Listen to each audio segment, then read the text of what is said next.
She says, I am very, very competitive. I work hard at what I do. Means whatever she does it heartily and she works very hard. It's my job. She says, it's my job to work hard. This is her mantra for success. Mantra का मतलब यही उसके जीवन का एक punching line है कि success कैसे प्राप्त करना है कि you must be determined, you must have mental toughness, you must be very clear about your goals, you must have a very straight looks towards your goals, and you have to make sacrifices for achieving your goals. Though Maria Sharapova speaks with a pronounced American accent, means she came to United States at the age of 9 or 10.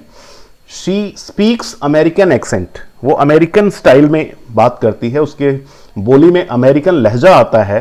But she proudly parades means displays, shows her Russian nationality. लेकिन बहुत गर्व के साथ वो अपनी Russian nationality को display करती है. Clearing all doubts means she clears all doubt. She says, I am Russian, मैं रसिया से हूं. It's true that the US is a big part of my life. यह भी सच है कि यूएस मेरी लाइफ का, यानी अमेरिका मेरी लाइफ का एक बहुत बड़ा हिस्सा है.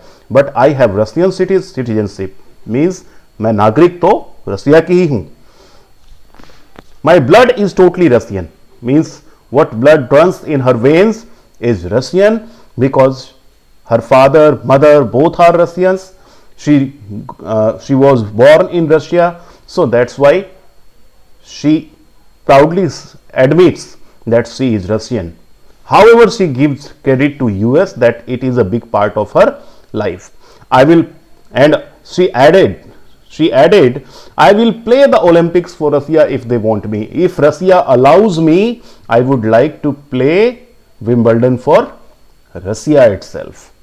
Like any number of teen-aged sensation, Maria Sharapova lists fashion. जो भी टीन एज में सेंसेशंस होती हैं उन्हीं की तरह Maria Sharapova also have interest in fashion, singing and dancing as her hobbies. Hobbies के तौर पर उसके शौक क्या हैं? Singing, fashion and dancing. She loves reading the novels of Arthur Conan Doyle. Arthur Conan Doyle ये एक राइटर हैं, ये नॉवेल्स लिखते हैं. इनकी जो भी नॉवेल्स होते हैं वो किस पर बेस होते हैं? जासूसी पर. शेरलॉक होम्स इनकी एक रचना है, इनकी एक लिखी हुई किताब है Sherlock Holmes. You might have heard about that. So she loves reading the novels of, यानी कि आर्थर कॉनन डॉयल के नॉवेल्स जो हैं लाइक शेरलॉक होम्स, वो उसको पढ़ना बहुत पसंद है. Her fondness for sophisticated evening gowns appears at odd with her love of pancakes with chocolate spread and fizzy orange drinks. Here you can see a very odd thing. Her fondness for sophisticated evening gowns. She wears evening gowns. Sophisticated means fashionable gowns पहनती है वो evening पे. It shows that she is very careful about her figure. अपने figure को maintain करने के लिए वो बहुत केयरफुल है. But odds, what appears at odds का मतलब ये अजीब भी लगता है कि at one side she is very interested, she is very careful about her figure, but she loves eating pancakes with chocolate spread, जिसके ऊपर चॉकलेट लगी है, विद फिजी ऑरेंज ड्रिंक्स, यानी कि उसको पैनकेक्स चॉकलेट के साथ खाना पसंद है, चॉकलेट वाला पैनकेक्स खाना पसंद है, फिजी ऑरेंज ड्रिंक्स जिसके अंदर बहुत ज़्यादा कैलोरीज होती हैं. तो ये एक अजीब चीज़ है कि वो अपना फिगर भी मेंटेन रखती है, उसके अलावा इतनी हाई कैलोरी की चीज़ें भी वो खाना पसंद करती है. Maria Sharapova can not be pigeonholed.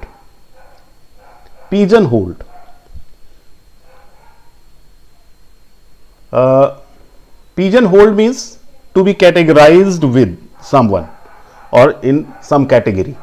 She does not want herself to be pigeonholed. Pigeonholed मतलब उसको किसी कैटेगरी में रखा जाए, वो ऐसा नहीं चाहती. और कैटेगराइज्ड मींस वो उसकी कैटेगरी, वो कोई और कभी नहीं चाहते कि उसकी कोई कैटेगरी बनाई जाए. हर talent, unwavering desire to success and readiness to sacrifice have lifted her to the top of the world. What are the three things? First thing, her talent. Second thing, unwavering desire. Unwavering desire means steady and firm. Steady का मतलब जो अपने आप form रहे, अपनी जगह पर से हिले नहीं. तो her talent, unwavering desire means her firm decisions to succeed and readiness to sacrifice. यानी कि सफलता पाने के लिए उसकी जो unwavering desire और talent है वो, और readiness to sacrifice means she is always ready to sacrifice, have lifted her to the top of the world. ये क्वालिटीज हैं जिसने उसको दुनिया के शिखर पर पहुंचा दिया टेनिस के फील्ड में. Few would grudge her. Yes, few would grudge her the riches. Grudge her the riches she is now reaping. Grudge means oppose. Means I think she says that she thinks that nobody would oppose her what she is reaping now.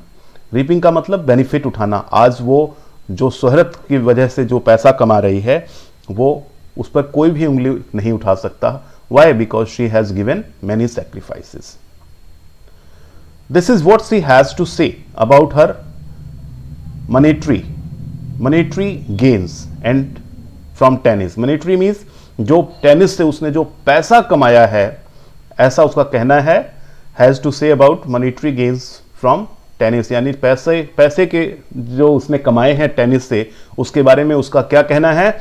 Of course money is a motivation. She says no doubt that money is the biggest motivator. Tennis is a business and a sport. वो कहती है कि tennis वो दोनों चीजें हैं, ये this is a business and a sport. But the most important thing is to become number 1 in the world. लेकिन उसके बावजूद जो सबसे बड़ी चीज है वो है दुनिया में नंबर 1 बनना. That is the dream that kept me going. This is the dream. She says only what was her dream? To be number 1 in the field of tennis. This is the most important. She earned a lot of money, popularity, everything, but most important thing is to become number 1 in the field of tennis. That is her dream and she fulfilled it with her great sacrifices. That's the dream that kept me going. वो कहती है यही एक सोच थी जिसने मुझे हमेशा आगे बढ़ते रहने के लिए प्रेरित किया. So this is the end of that chapter. Hope you have understand and you just watch it and you can give your comment in the comment section. Thank you very much. Have a nice day.